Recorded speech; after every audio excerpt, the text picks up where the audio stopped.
Hey, what's going on, guys? This is Badass Reviewer, and I'm back with another review. This time taking a look at the Marvel Legends Infinite Series Captain America Winter Soldier Baron Zemo figure. It's a mouthful. But this is the new and improved, updated version of the Baron Zemo figure, which is the original Baron Zemo's son, which is really cool that we finally have this guy. A lot of people have been wanting the updated version of him for a long time.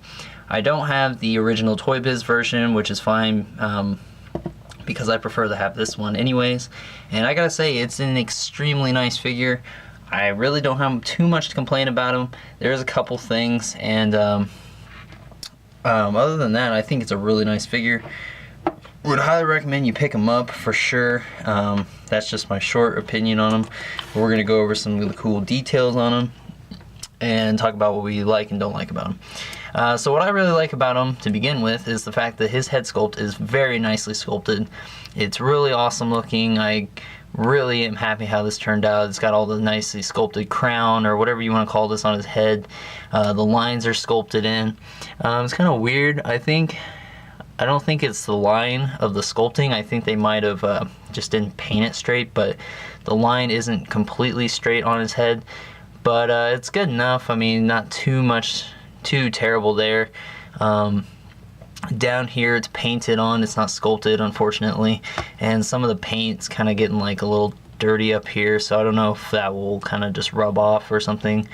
But yeah, I mean, it looks pretty good, nicely painted. I'm really happy to finally have this guy. I was pretty excited about him. Really nice coloring. He's got like this very dark purple, almost looks like it's black, but it's a very nice dark purple. He's got this, I forget what this is called, but he's got his little, I forget what it's called.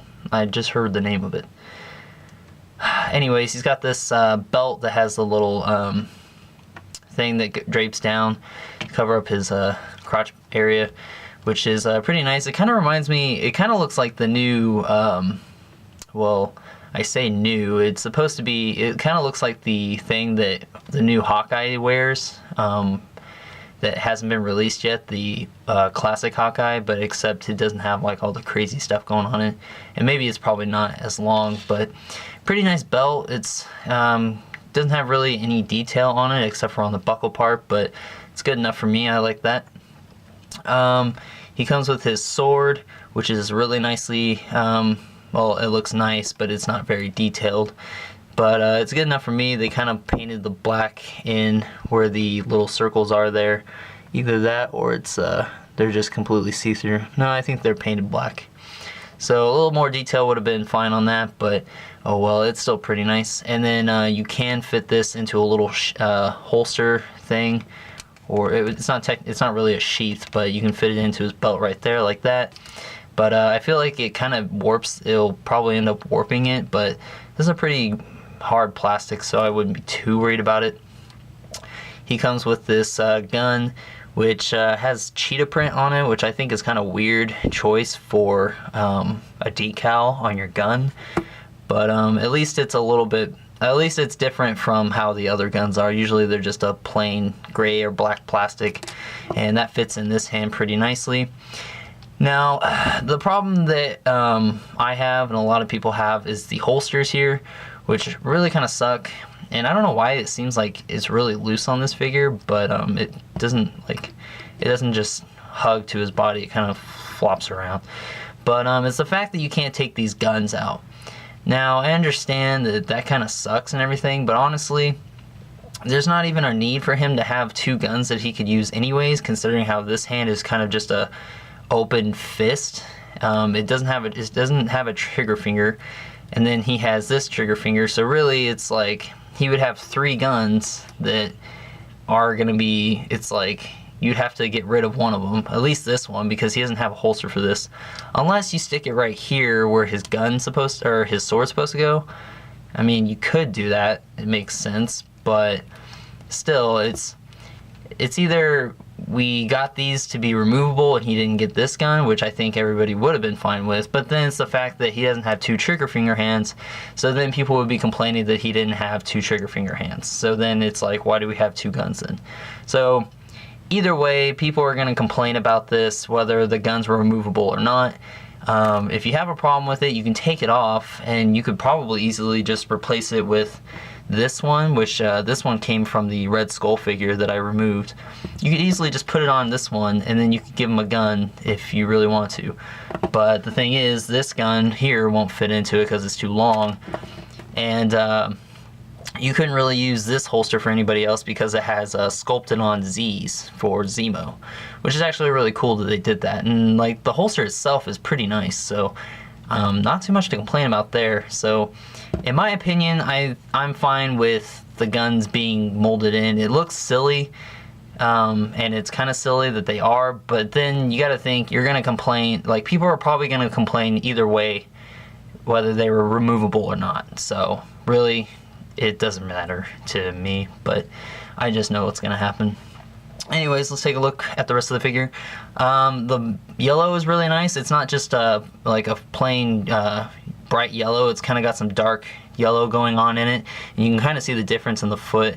Might not show up too good in camera. I really hate my lighting. It kind of sucks, but it's got some darker yellow going on in it, and it's going on up in here too. And it's really nice because it's like a brighter yellow on this side, and then it kind of slowly becomes darker on the other. So that's really cool. And he's got a peg hole in the back, which he doesn't really have anything to put there, so I guess you could put a flight stand if you wanted to.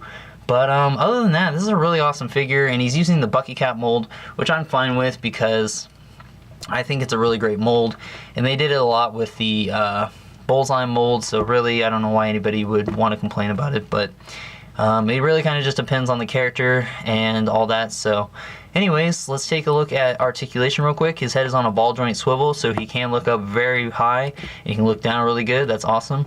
Rotates 360 degrees. His arms can go in and out. Rotate 360 degrees at the shoulder. Rotates at the the bicep.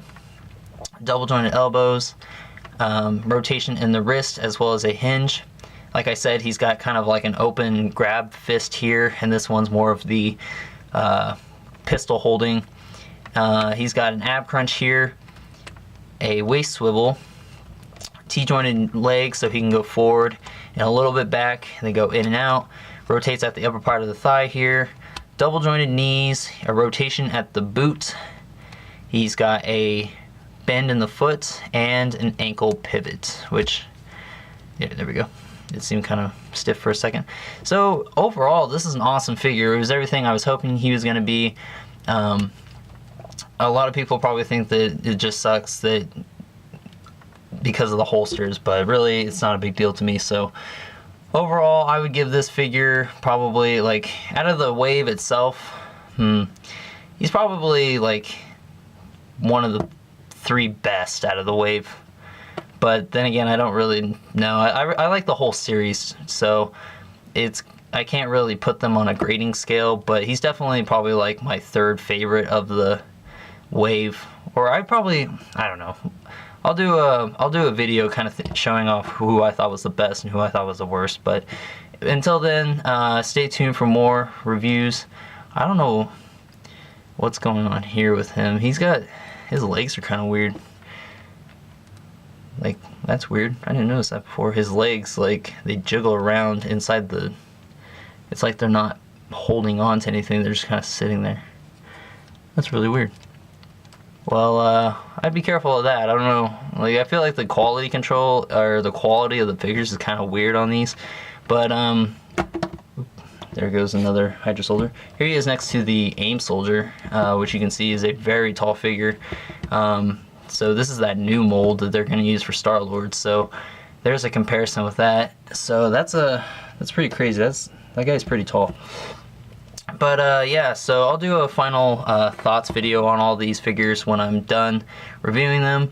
And he does come with this piece of the Mandroid, which is the same as the AIM soldier. So we're going to be getting a lot of army building pieces, which will be cool because then we'll have some awesome AIMs, or we'll have AIM, Hydra, and some Mandroid figures, so that'll be really awesome. But until then, I hope you guys enjoy my video and check out my other videos that I'm going to be coming out with. I'm going to be finishing up the Captain America and Spider-Man reviews. And until then, I hope you guys rate, comment, share, and subscribe, and I'll talk to you later.